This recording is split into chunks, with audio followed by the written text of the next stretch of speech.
All right, let's talk about data governance. Now, I know what you might be thinking. The name itself sounds, well, kind of complicated, maybe even a little bit dry, but stick with me because we're going to break it all down in a really simple way, using a great analogy, cleaning out a house. So what's the deal? Is this whole data governance thing just another corporate buzzword, or is it actually something you need to pay attention to? Well, in a world that's basically running on data and AI, you better believe it's critical. Let's find out why. And here's how we're going to do it. I want you to imagine cleaning out a house that someone's lived in for 30 years. My parents' house, actually. And let's just say my mom, she wasn't exactly a fan of throwing things away. So this very real, very cluttered house is going to be our guide. Okay, first things first. Before you can do anything, you've got to figure out what you're even dealing with, right? This is what we call the discovery phase, or as I was calling it, what in the world is hiding in the attic?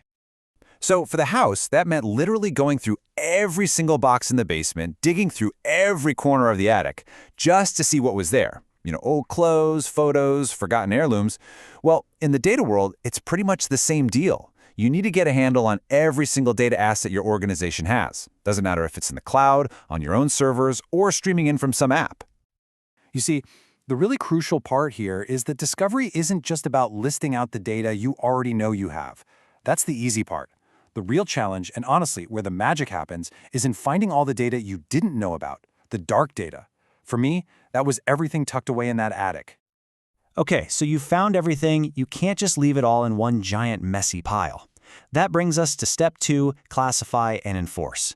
Or, back in the house, this was the big question. What are we keeping, what gets donated, and what is going straight into the trash?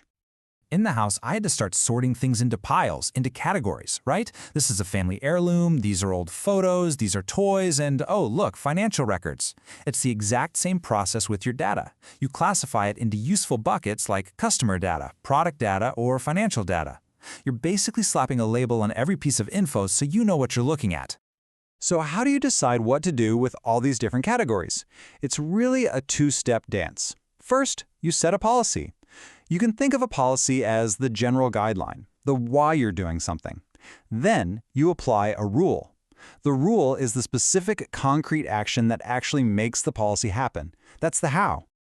And this, right here, is a perfect way to see the difference. In my house, my wife's policy was simple. Donate toys with missing parts. The rule that put that into action was, if a toy is missing pieces, then put it in the donate box. Simple. In the data world, a super important policy is to protect personal information. So the rule might be, if data is a social security number, then mask it. See? The policy is the goal, the rule is the action that gets you there. All right, we have found all our stuff. We've decided what to do with it. Now we're on to the final step of the cleanup, organizing for value. This is all about labeling the bins so you can actually find your stuff when you need it. So everything I decided to keep from the house got packed up into fresh, new bins. And every single bin got a super clear label. Childhood photos, tax records from the 80s. You get the idea. In the data world, we call this applying metadata. It's the digital equivalent of putting a clear descriptive label on a bin of your data. So what in the world is metadata? Well, it's just data that describes other data. That's it. The best way to think about it is like the old card catalog at a library. The card itself isn't the book, but it tells you everything you need to know about the book, who wrote it, what it's about, and exactly where to find it on the shelf. And look, this is why it matters so much. Good metadata tells you where your data came from, it tells you what it is, and, this is the big one, it makes that data easy to find and actually use when you need it. Without metadata, all you've got is a giant unlabeled digital basement. Good luck finding anything in there. Okay, so we've done all this work, we discovered, we classified, we organized, so what? What's the point of all this? Well, let's talk about the payoff. Let's talk about finding the hidden treasures. Now here's the really cool thing that happened during my big house cleaning project. Because I finally knew what I had and where it was, I found some stuff that had real value. A couple of old family heirlooms that, honestly, I didn't need anymore, so I was able to sell them. I literally made money from the process of getting organized. And that brings up a huge question for you and your organization. What if you could do the exact same thing? What if, by getting your data properly understood and organized, you could actually monetize it and create totally new value? And that, right there, is the whole shebang. That is the true importance of data governance.